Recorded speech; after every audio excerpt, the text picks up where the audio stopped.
하나님 말씀은 유다서입니다. 유다서. 유다서는 신약성경 요한계시록 직전에 있는 유다서. 유다서는 한 장밖에 없죠. 1절부터 25절 본문입니다.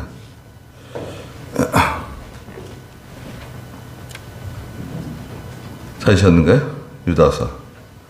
신약성경. 제가 가진 성경은 365쪽이네요. 유다서 1장 1절입니다.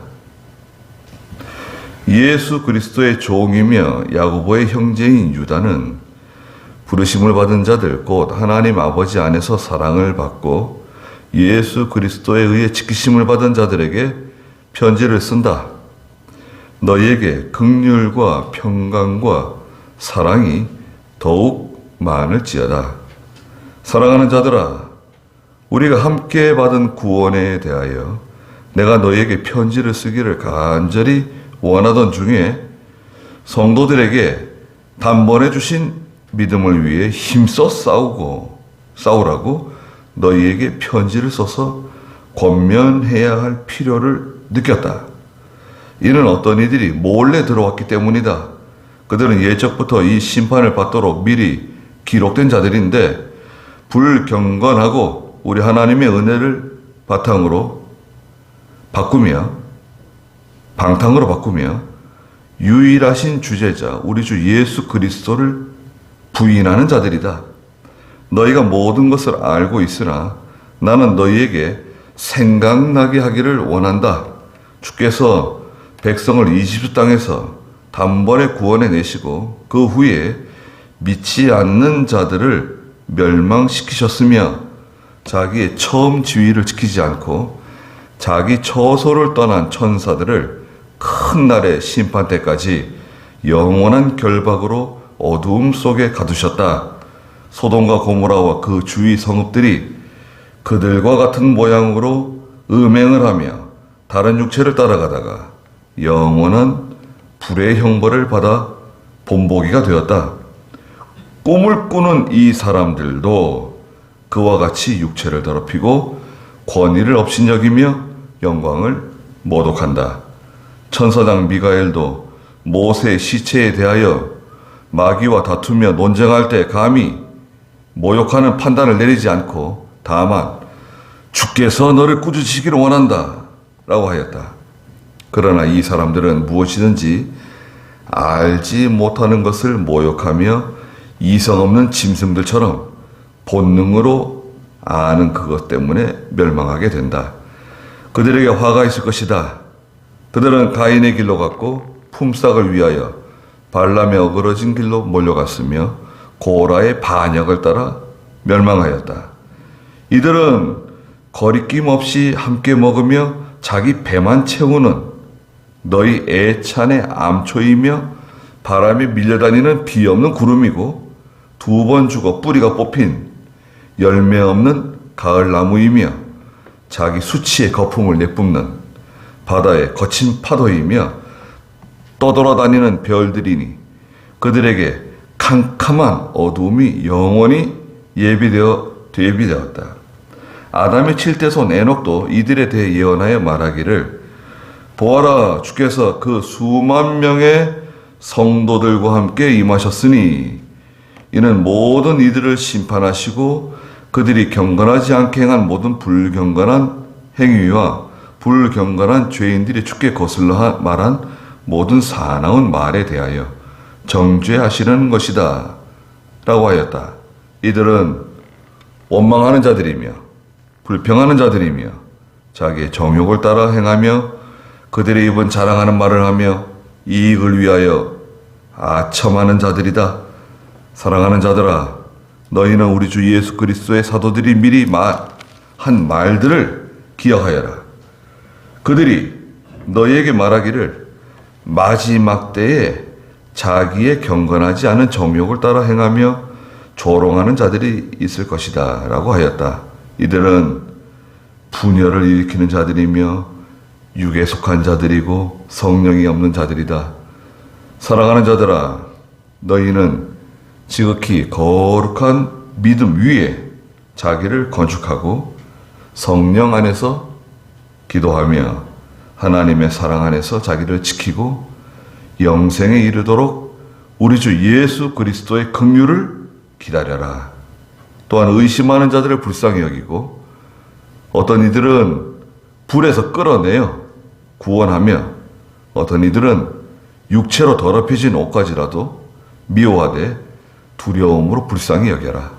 능히 너희를 지켜 넘어지지 않게 하시며 자신의 영광 앞에 흠 없이 기쁨으로 서게 하실 수 있는 분, 곧 유일하신 우리 주 하나님께 우리 주 예수 그리스도로 말미암아 영광과 위엄과 능력과 권세가 영원 전부터 영원 무궁히 있을지어다.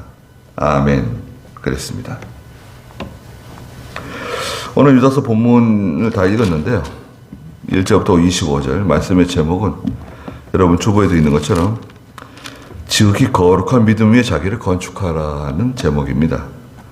20절에 있는 말씀인데요. 사랑하는 자들아, 너희는 지극히 거룩한 믿음 위에 자기를 건축하고 성령 안에서 기도하라고 말씀하셨습니다. 예, 시대적인 타락이 있습니다. 시대적인 타락. 어떤 시대적인 타락. 그걸 이제 트렌드라고 하면 트렌드라고 말을 쓰잖아요. 이렇게 세상 사람들이 이렇게 살아가는 그 방식, 이게 조금씩 변하고 있는데 흐름이 있어요. 흐름. 큰 물결이 있습니다. 특히 우리 한국 사람들은 굉장히 그런 물결을 잘 따라가는 그런 민족이죠. 그런 성격들을 가지고 있습니다. 새로운 것을 빨리 습득하고 또 새로운 것을 빨리 습득할 뿐만 아니라 습득하면서 또 그걸 또 변형시키고 발전시키고 이렇게 또 재생산하는 그런 능력이 탁월한 민족이죠. 예, 뭐 머리가 좋아서 그런 것 같아요. 예, 그리고 또 이렇게 서로 경쟁이 치열하죠. 경쟁하고 예, 그러니까 잘하는 것 같습니다. 이 유다서는요, 유다라고 하는 분이 기록하셨어요. 그 명칭에 있는 것처럼 야고보의 형제라고 자기를 소개하고 있죠. 1절 한번 읽어보시겠어요? 예수 그리스도의 종이며 야고보의 형제인 유다는 부르심을 받은 자들 곧 하나님 아버지 안에서 사랑을 받고 예수 그리스도에 의해 지키심을 받은 자들에게 편지를 쓴다. 너희에게 긍휼과 평강과 사랑이 더욱 많을지어다. 예, 마가복음 6장 3절에 보면 예수님의 형제들이 있어요. 예수님의 형제들. 예, 아버지는 요셉이고 목수였죠. 직업이 목수. 그다음 어머니는 마리아.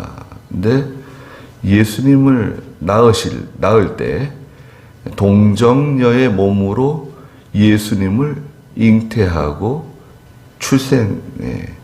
해산했죠. 예. 그 후에 또 요셉과 마리아 사이에 자녀들이 계속 태어났어요. 마가복음 6장 3절 한번 읽어주시겠어요? 이 사람은 목수가 아닌가? 마리아의 아들 곧 야고보와 요새와 유다와 시몬의 형제가 아닌가? 그리고 이 사람의 누이들은 여기 우리와 함께 있지 않는가? 네.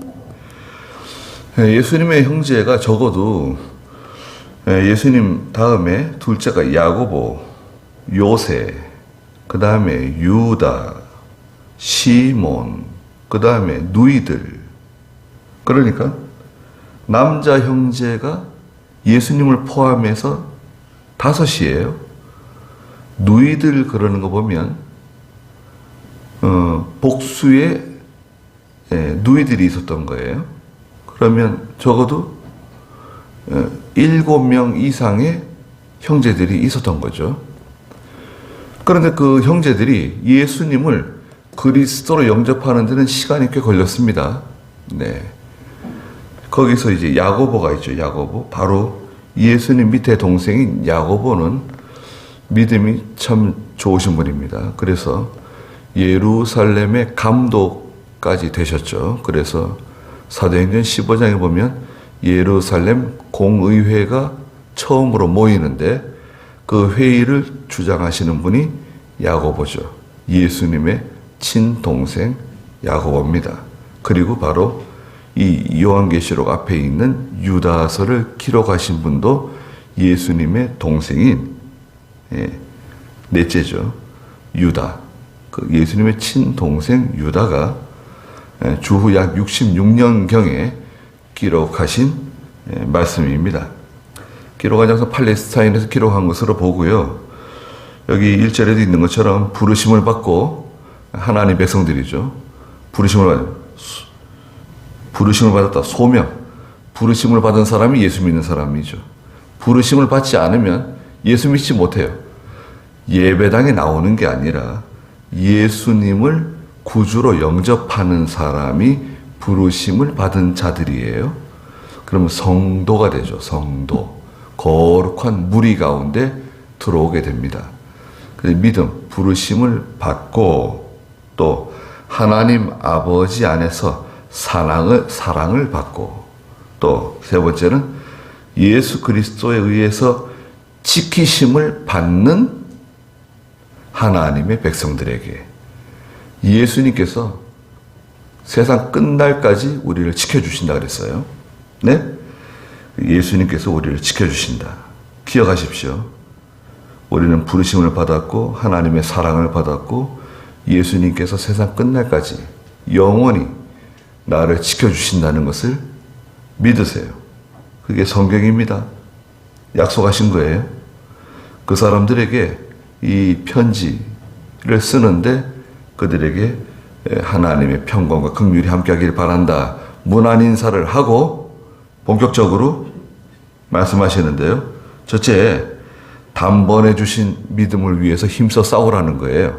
3절 읽어보세요.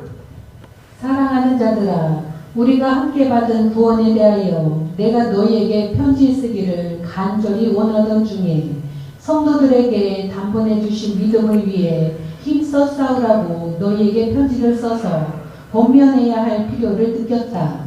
이는 어떤 이들이 몰래 들어왔기 때문이다. 그들은 예적부터 이 심판을 받도록 미리 기록된 자들인데 불경건하고 우리 하나님의 은혜를 방탕으로 바꾸며 유일하신 주제자 우리 주 예수 그리스도를 부인하는 자들이다. 너희가 모든 것을 알고 있으나 나는 너희에게 생각나게 하기를 원한다.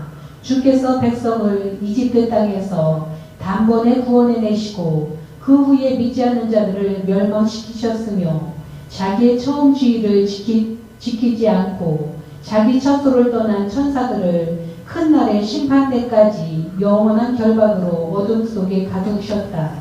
소돔과 고모라와 그 주위 성읍들이 그들과 같은 모양으로 음행을 하며 다른 육체를 따라가다가 영원한 불의 경고를 받아 본보기가 되었다. 네. 이제 지금 읽은 지금 이 3절부터 7절까지는 이 하나의 문제를 가지고 계속해서 말씀하신 거예요. 제가 서두에도 말씀드린 것처럼 이 시대의 흐름이 있다 이거죠. 큰 그 흐름이 있는데 이 흐름은 죄악의 흐름이에요. 어두움의 흐름이에요. 사람들이 세상의 방식, 이 세상의 물질적이고 세상적인 방식으로 죄악의 방식으로 살아가는 거대한 흐름이 있는데 그 흐름이 교회로 막 밀려 들어오고 있는 거예요. 그래서 이걸 기억하라는 거예요. 단번에 주신 믿음을 위해서 힘써 싸워라. 우리의 믿음은 하나님께서 단번에 주신 겁니다. 어떤 복잡한 절차라든지 어떤 계약서를 통해서 우리에게 믿음을 주시고 어떤 공로를 통해서 우리에게 믿음을 주신 게 아니라 여러분 생각해 보세요. 여러분 믿음이 어떻게 생겼습니까? 여러분 속에 믿음이 어떻게 들어왔습니까? 어느 날 하나님께서 내 속에 믿음을 선물로 쑥 집어넣어 주신 거예요. 에베소 2장 8절에도 믿음은 하나님의 선물이라고 그랬습니다. 이것은 내 개인의 의지나 노력을 통해서 믿음이 생성된 게 아니에요.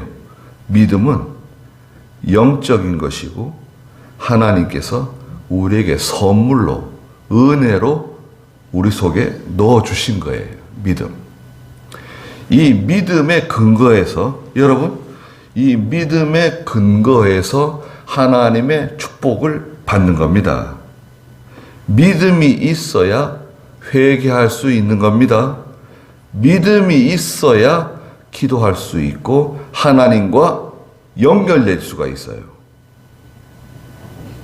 핸드폰 보세요. 핸드폰 여러분 선이 없어도 통화할 수 있잖아요. 외국에 누구든지 어디든지 통화할 수 있잖아요. 핸드폰. 눈에 보입니까? 사람이 만든 거죠. 기계. 얼마나 잘 만들었습니까? 기판도 조그만한데 핸드폰 그 분해해 보면 그죠? 배터리 빼면 배터리 빼면요 별거 없어요. 배터리 빼고 액정 빼면 얇은 기판이 조그마한 기판이 하나 붙어 있습니다. 그 기판 속에 어마어마한 그 지식이 들어가 있는 겁니다. 그 핸드폰을 다 움직이게 하는 그런 기능들, 언어들, 모든 그런 기능들이 다 들어가 있는 겁니다. 얼마나 잘 만들었습니까? 하나님 어떻습니까? 하나님, 여러분. 우리 속에 믿음을 주셔가지고요. 하나님하고 연결시켜 주셨습니다. 단번에 받은 믿음, 단번에 받은 죄사함, 하나님의 자녀가 되는 은혜, 이걸 단번에 주셨는데, 그러니까 4절에 첫째는 어떤 이들이 교회에 몰래 들어왔다는 거예요. 교회에 몰래 아닌 것처럼 가면을 쓰고 들어와가지고 이단자들이 아주 은밀하게 오랜 동안 마치 믿음의 사람으로 잘 자라나고 있는 것처럼 그렇게 몰래 들어왔는데 그들은 예적부터 이 심판을 받도록 미리 기록된 자들인데 교회에 몰래 들어온 이런 사람들, 특별히 예수 그리스도를 부인하는 사람들이라고 그랬거든요. 근데 이 사람들은 어떤 사람들이냐? 특징이 있어요. 4절 중간에 있는 것처럼 이 사람들은 불경건해요. 경건하지가 않아요. 경건하다고 하는 것은 새 속에 물들지 않는 신앙입니다. 여러분, 예수 믿는 사람은요, 새 속에 물들지 않는 사람이 되어야 됩니다. 아까도 말씀드린 것처럼 이 세상 사람들의 방식으로 살아가면 안 된다 이거죠. 할로윈데이하고 우리 예수 믿는 사람하고 무슨 관계가 있습니까? 또 할로윈데이라고 하는 게 우리 한국 사람들과 어떤 그런 전통적인 그런 관계를 갖고 있나요? 몇 년 전부터 갑자기 이것은 장사꾼들의 상술이에요. 할로윈데이는 한마디로 말해서 장사꾼들의 상술이고 파이를 키운 거예요. 그래서 미디어에서 미디어에서 한 조각 갖다 먹고 장사꾼들이 한 조각 갖다 먹고 또 행사하는 사람들이 한 조각 갖다 먹고 물건 파는 사람들, 물건 만드는 사람들, 공장, 종업원들 다 이 조각을 다 키워가지고 다 나눠 먹는 거예요. 거기에 거기 이제 빨려 들어가는 대다수의 대중들이 거기 이제 동참해가지고 그거를 소비시키는 거죠. 결과가 뭐예요, 지금 이게? 하룻밤에 친구 만나러 나간다고, 잠깐 나갔다 오겠다고, 저녁 밥 숟갈 놓고 나간 아이들이, 친구 만나겠다 나간 아이들이, 죽었다고, 경찰에서 전화를 받고. 그런 면에서는 참, 우리 토요일 날 같은 경우에는 성도들은 주일을 준비하는 시간이잖아요. 그리고 성도들의 자녀들은 될 수 있는 대로 일찍 집에 들어오고 일찍 잠자리에 들고 될 수 있는 대로 일찍 잠자리에 들고 새벽 예배 나갈 준비를 하고 예배 주일을 지킬 준비를 하고 그렇게 보내는 시간 아니에요.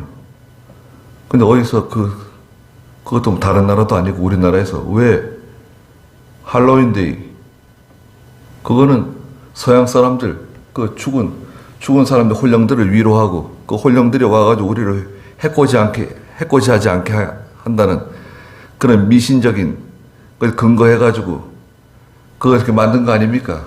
예. 그걸 비즈니스 모델로 만든 거예요. 장사꾼들의 돈벌이를 만든 거예요. 그래서 판을 키운 거예요. 한국 사람들 그렇게 잘 하잖아요.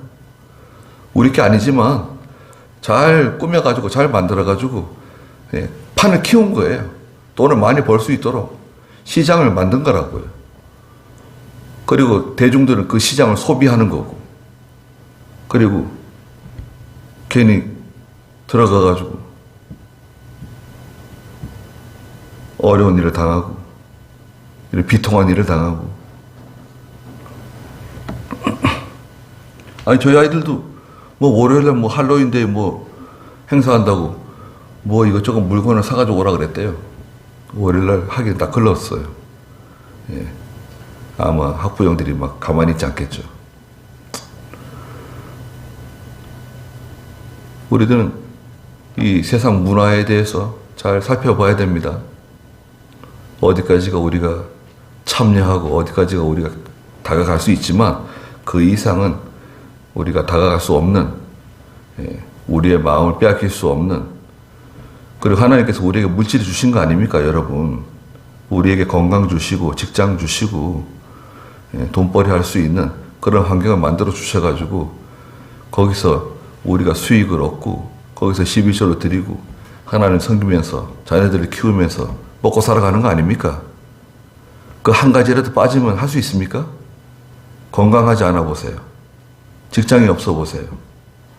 가족에게 무슨 문제가 생겨 보세요. 제대로 돌아갈 수 있을 것 같아요? 지금까지 수십 년 동안, 수년 동안 이 톱니바퀴가 정상적으로 돌아가고 있는데 우리는 감사하다는 생각 해야 되지 않겠습니까? 하나님께? 감사하잖아요. 얼마나 감사합니까? 우리가 비록 믿음은 없지만 사람들은 그렇다 이거예요. 대다수가 불경건해요. 또 우리 하나님의 은혜를 방탕으로 바꿔요. 하나님이 잘해주면 잘해줄수록, 잘 살게 하면 잘 살수록, 모든 것이 잘 되면 잘 될수록 더 방탕하고 더 죄를 짓고 더 사람이 못돼지고 교만해지고 완고해지고, 유일하신 주제자 우리 주 예수 그리스도를 부인하는 자들이다. 요한이서 그 뒤에 1장 7절에 보면 예수 그리스도께서 하나님의 아들이신 것을 부정하는 사람들, 예수님의 신성을 부정하는 사람들, 예수님의 인성을 부정하는 사람들, 예수님의 부활을 부정하는 사람들, 예수님의 재림을 부정하는 사람들, 심지어 목사들도 부정하면서 믿어요. 여러분, 목사들이 예수님의 동전녀 탄생을 믿지 않는 사람들, 예수님의 부활을 믿지 않는 사람들, 재림을 믿지 않는 사람들, 그런 사람들이 목사가 되고 개척교회를 하고 교인들에게 설교해요. 교인들은 눈치채지 못하죠.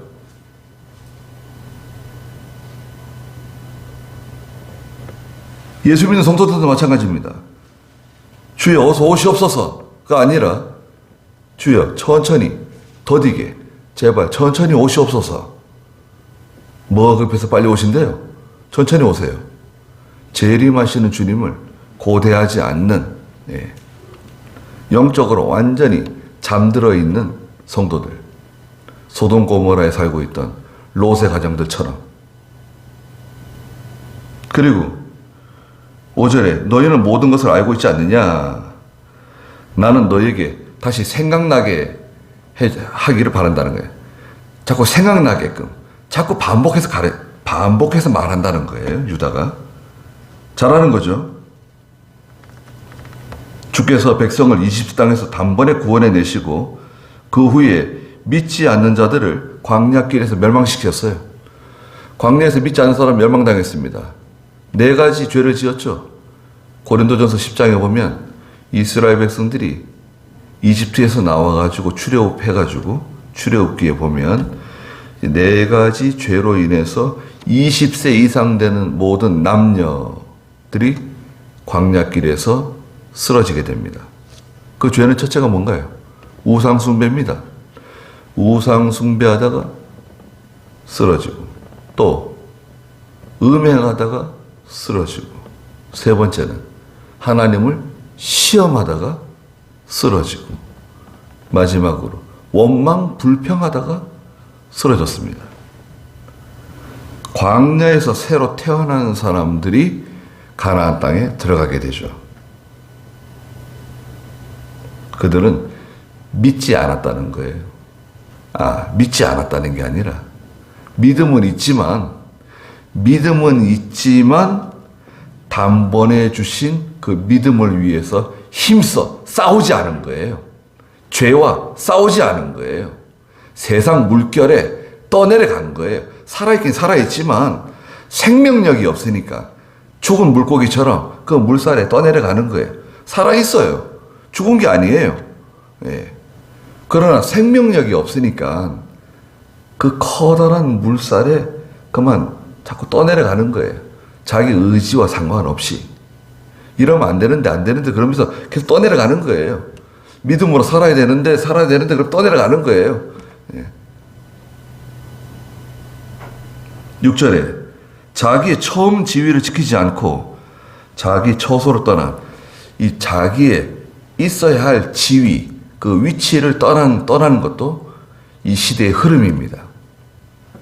그 사람은 그 위치에, 그 자리에 있어야 되는데 그 자리에 있지 않고, 성도가 성도의 위치에 있지 않고, 하나님을 섬기는 사람들이 그런 위치에, 그런 자리에 가면 안 되는데 왜 그런 자리에 가고 그런 사람들과 어울리고 그런 모임에 왜 참석하는 거죠? 천사가 있는데 자기 처소를 떠난 천사, 하나님이 징계하시고 심판하셨죠. 자기 지위를 천한 천사들이 어떻게 했습니까? 그들이 마귀가 됐습니다. 하나님께서 자기 지위를 떠나서 교만해진 천사들을 징계하시고 내쫓았죠. 그들이 마귀가 된 거죠. 마귀를 창조하신 것이 아니라 자기 지위를 떠난 마귀들을 내쫓으셨어요. 큰 대군중의 마귀들이, 천사들이 쫓겨나가지고 마귀가 된 겁니다. 자기 지위를 떠나고 위치를 떠난 성도, 그래서는 안 된다는 거예요. 그리고 7절에는 소돔 고모라와 그 주위 성읍들이 그들과 같은 죄를 지었다는 거예요. 그들이 어떤 죄를 지었는가? 음행했습니다. 예수 믿는 성도가 음행하고, 두 번째는 다른 육체를 따라가요. 다른 육체라고 하는 것은 남자는 여자를 사랑하고 여자는 남자를 사랑하고, 이게 정상적인 하나님이 내신 원리고 가정의 원리예요. 다른 육체는 남자가 남자를 사랑하고 여자가 여자를 사랑하는 겁니다. 동성연애, 호모섹스, 이게 다른 육체를 따라간다는 거예요. 음행하며 다른 육체를 따라가다가 영원한 불의 형벌을 받아 우리의 본보기가 되지 않았느냐. 그러니까 3절 마지막에 있는 것처럼 성도들에게 단번에 주신 믿음을 위해서 힘써 싸워야 된다. 정신 똑바로 차리고 눈을 부릅뜨고 앞을 똑바로 보고 내가 지금 어디에 있는지, 어떤 사람과 만나고 있는지,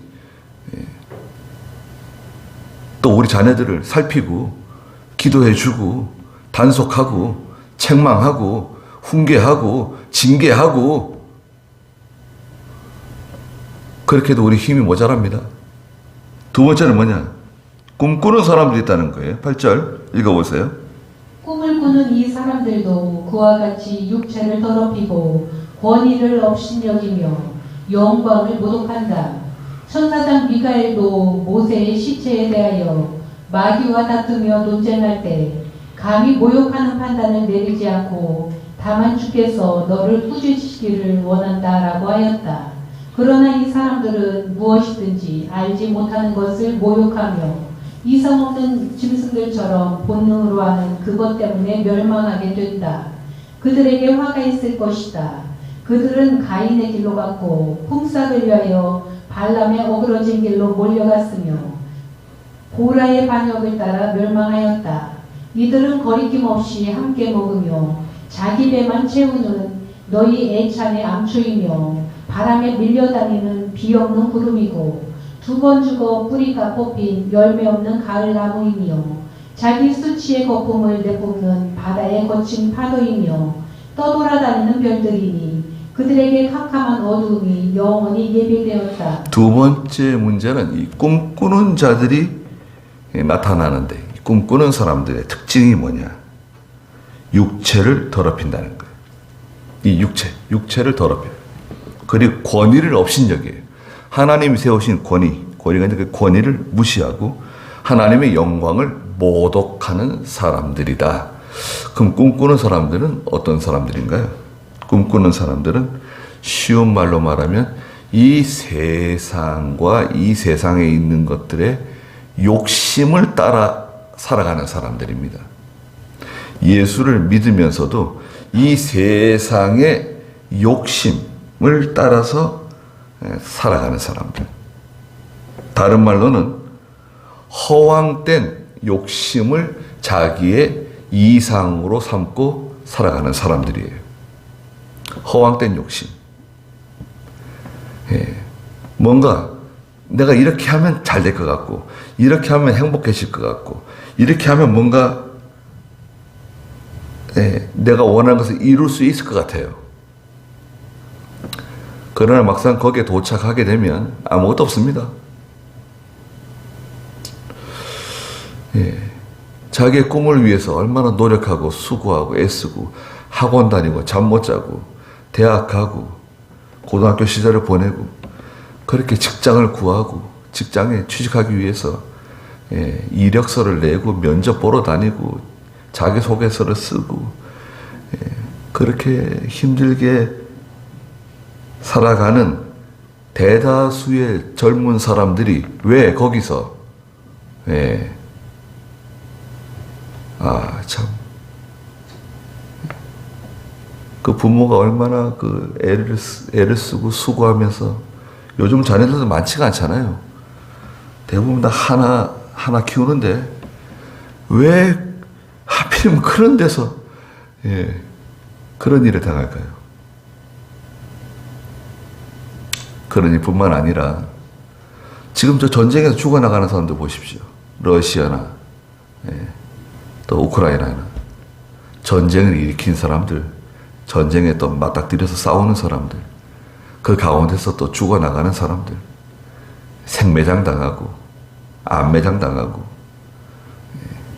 붙잡혀서 끌려나가는 사람들. 우리는 그 사람들보다 대단해가지고 러시아 사람들 얼마나 체격이 좋습니까, 여러분? 러시아 사람들이 한국에 와서 일하는 사람들 보십시오. 체격이 얼마나 좋고 어떤 사람 잠수함에서 장교였던 사람들, 탱크 부대에 있던 사람들 한국에 돈 벌러 와가지고 수년 동안 일하고 있었는데 전쟁이 났는데 참 나는 어떻게 여기 한국에 와가지고 끌려가지도 않고 전쟁에 끌려가지도 않고 여기서 돈 벌어가지고 또 지금 러시아 환율 루블화가 얼마나 떨어졌습니까? 한국에서 돈 버는 거 보내주면 집 사고 땅 사고 이러면서 지금 얼마나 좋아요. 아주 그냥 가슴을 쓸어내리고 있습니다. 한국에 온 사람들은 공부하러 온 사람들, 취업한 사람들, 그분들이 우리보다 부족한 거 있습니까? 하필이면 러시아에서 태어나가지고 공산주의 국가에서 또 푸틴이 지배하는 그 세상에 태어나가지고 지금 이 어려운 일을 겪는 거 아닙니까? 조금만 생각을 달리 해보세요. 우리나라는 뭐예요? 우리나라가 이 손바닥만한 이런 나라가 한 번만 발 잘못 디디면요.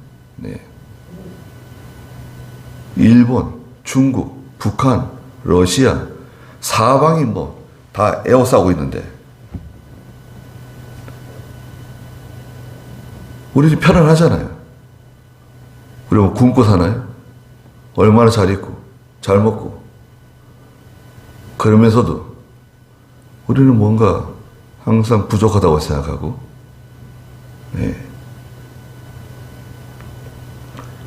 조심해야 됩니다. 특히 예수 믿는 성도들은 조심해야 됩니다. 육체를 더럽히는 사람들, 권위를 업신여기는 사람들, 하나님의 영광을 훼손하는 사람들, 그런 틈바귀에 끼면 안 돼요. 그런 말 하지 말라 그래야 돼요. 그런 사람과 어울리면 안 돼요. 천사장 미가엘도 9절에 모세의 시체에 대하여 마귀와 다투며 논쟁할 때 감히 모욕하는 판단을 내리지 않고 다만 주께서 너를 꾸짖으시기를 원한다 그랬어요. 미가엘 천사가 마귀에게 마귀는 뭐냐? 모세의 시체를 숨기지 말라는 거죠. 하나님께서는 모세가 어디서 죽었는지, 모세의 무덤이 어디에 있는지 사람들이 모르게 감췄습니다. 성경에 모세의 시체가 어디 있는지 몰라요. 왜? 모세의 시체가 어디 있다, 어디서 죽었다, 무덤이 저거다. 그러면 지금까지도 아마 모세의 시체, 그 무덤에 사람들이 장사진을 이루면서 가볼 겁니다. 구경하러 갈 겁니다. 참배하러 갈 겁니다. 그래서 아예 모세의 무덤을 모르게 했어요. 그런데 마귀는 어떻게 했습니까? 거역한다. 거역. 첫째가 뭐냐? 거역한다는 거죠. 두 번째는 10절. 그러나 이 사람들은 무엇이든지 알지 못하는 것을 모욕하며 이성 없는 짐승들처럼 본능으로 아는 그것 때문에 멸망하게 된다. 본능을 따라가는 사람들, 짐승처럼. 아니, 하나님의 백성들이, 또 믿음의 사람들이 믿음을 사용하고 신앙 양심을 사용하고 하나님 뜻을 찾아가야지. 자기의 그 본능, 육체적인 본능, 또 과거에 그 육체에 있는 부패성, 욕심을 따라서 가면 되냐 이거예요. 본능을 따라가는 거 아닙니다. 사람은 본능적인 사람이 본능을 따라가는 거다. 천만의 말씀입니다. 절대 그렇지 않아요. 하나님의 성도들이 우리 속에 있는 하나님의 영이 있잖아요. 그리스도의 성령이 있잖아요. 지배를 받아야죠. 말씀의 지배를 받아야죠. 신앙 양심의 지배를 받으세요. 가책을 받잖아요. 이거 하나님 싫어하신다. 이거 하나님 기뻐하지 않는 거다. 이건 성경에 맞지 않는 거다. 어디 성경 몇 장 몇 절에 있는지 모르지만 이건 뭐 내 마음에 거스리는 거 있잖아요. 그냥 하지 않는 거예요. 그건 먹지 않는 거예요. 가지 않는 거예요. 그런 사람 만나지 않는 거예요. 아무리 뭐 돈이 된다 그래도 그거는, 그런 관계는 거절하는 거예요. 그런 계약은 있을 수 없는 겁니다. 세 번째는 뭐냐? 가인의 길로 가면 안 된다는 거예요. 가인의 길. 11절에 있는 것처럼 그들에게 화가 있을 것이다. 그들은 가인의 길로 갔고 품삯을 위하여 발람의 어그러진 길로 몰려갔으며 고라의 반역을 따라 멸망했다. 가인은 분노 조절장애입니다. 경쟁심이 너무 많아가지고요. 분노를 조절하지 못해요. 동생을 때려 죽였죠. 발람은 뭐예요? 그 돈의 욕심, 물질에 대한 욕심 때문에 거짓 선지자의 길로 걸어갔죠. 고라는 뭐예요? 헛된 영웅심, 헛된 영광, 영웅심 때문에 모세와 대척하고 모세와 경쟁하다가 하나님의 징계 가운데 고라뿐만 아니라 고라를 따르던 많은 사람들이 땅 속에 그냥 매장돼 버렸어요. 하나님께서 일반적인 징계로 징계하면 안 된다. 내가 다른 방법으로 징계하겠다고 말씀하시고 땅이 입을 벌려가지고 그 사람들을 삼켜버렸어요. 근데 이 사람들 특징이 있죠. 12절에 이들은 거리낌 없이 함께 먹으며 거리낌이 없어요. 자기 배만 채우는, 배를 위해서는 무엇인지 해요.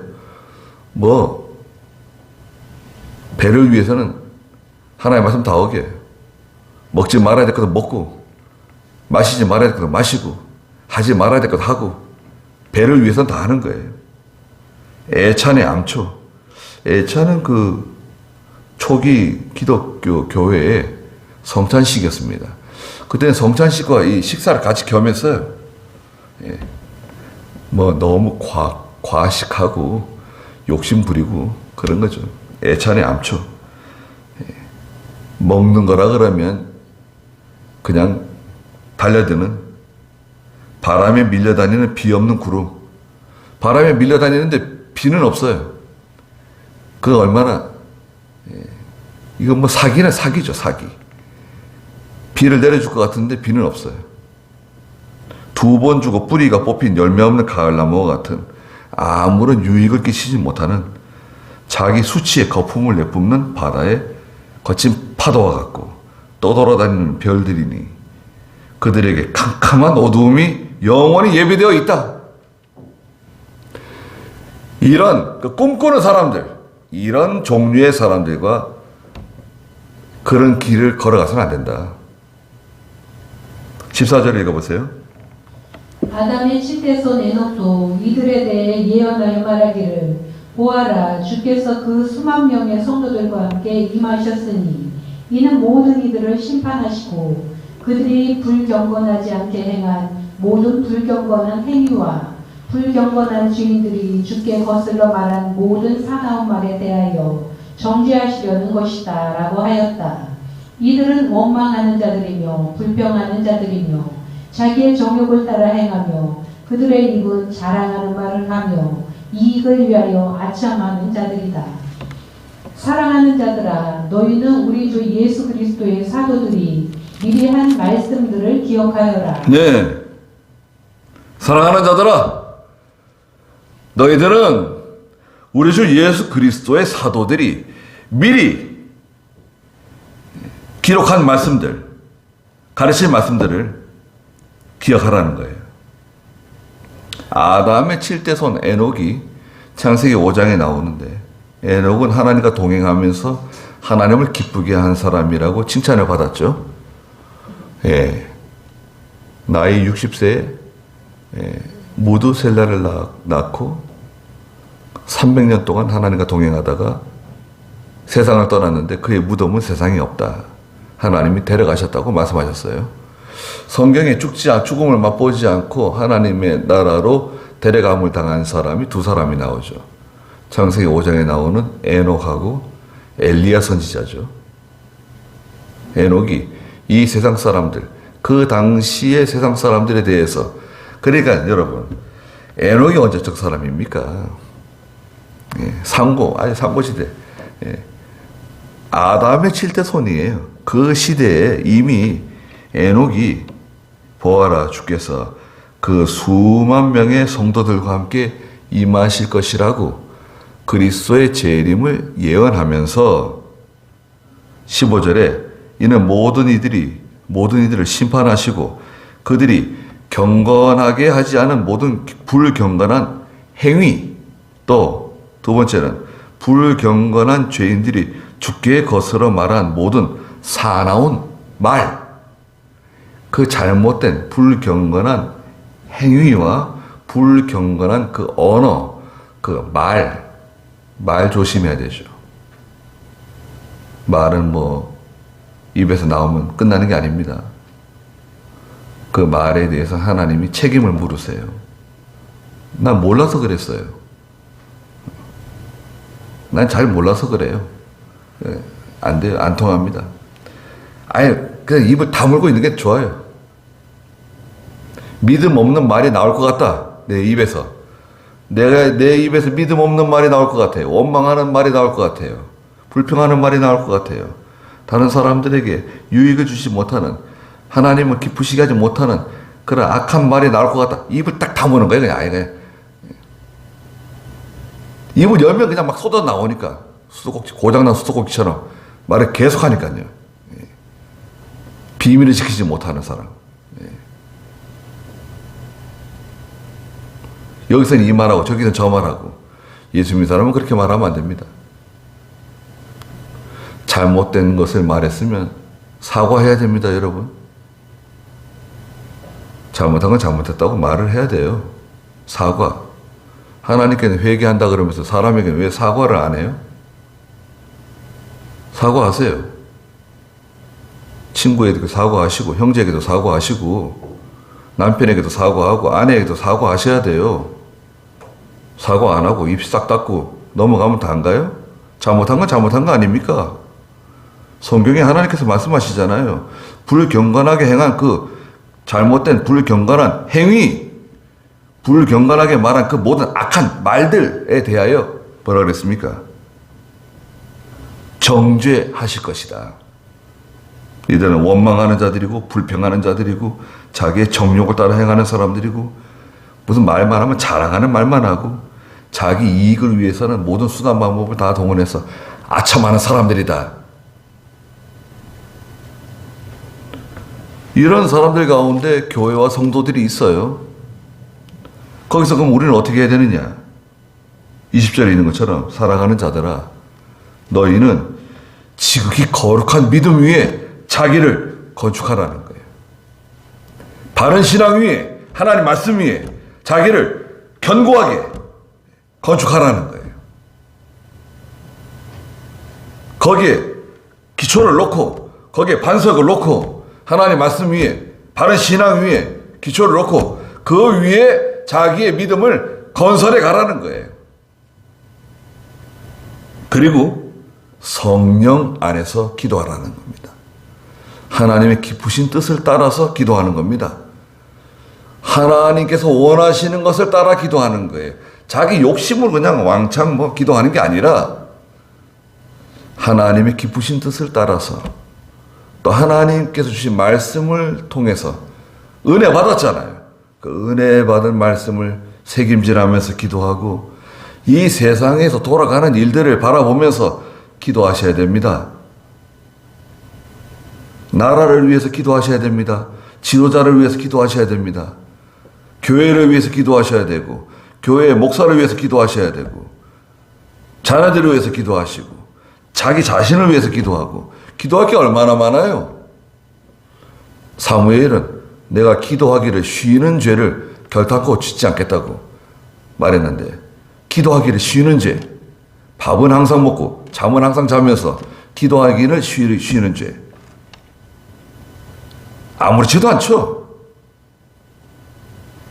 우리가 아무런 일어나는 일이 없으니까요. 현재는 거룩한 믿음 위에 자기를 잘 건축하시고 성령 안에서 항상 기도하고 마지막으로 영생에 이르도록 예수 그리스도의 긍휼을 기다려라. 얼마나 참 귀한 말씀입니까? 예. 이 세상의 풍조를 정확하게 바라보고 또 우리 현재 위치를 또 바라보고 우리 교회는 어떤 위치에 서 있는가, 또 우리 총회는 어떤 위치에 서 있는가, 또 우리 가정, 나는 어떤 위치에서 살아가고 있는가. 우리 잠깐 지나면 없어질 사람들입니다, 여러분. 예? 죄송한 말씀이지만 아무리 좋은 보험을 들어놨어도 우리는 이제 좀 지나면 다 없어질 사람들이에요. 그러면 뭐가 남습니까? 행한 일이 따라간다 그랬잖아요. 히브리 9장 27절에 불경건하게 행한 모든 일들, 불경건하게 행한 모든 악한 말들에 대하여 내가 너희를 정죄할 거라고 말씀하셨잖아요. 그래서 이 말씀을 기억하고 기도하겠습니다. 거룩하신 하나님, 너희는 거룩한 믿음 위에 자기를 건축해야 된다고 말씀하셨습니다. 견고하게 터를 닦고 예수 그리스도의 터 위에, 믿음의 터 위에, 사도와 선지자들의 터 위에 자기를 잘 건축하는 저희들이 되게 해주시옵소서. 성령 안에서 기도하게 해주시고 깨어 기도하게 해주시고 모든 것을 밝히 바라보고 기도하는 저희가 되게 해주시고 영생에 이르도록 예수 그리스도의 긍휼을 기다리는 저희가 다 되게 해주시옵소서. 예수님의 이름으로 기도드리옵나이다. 아멘.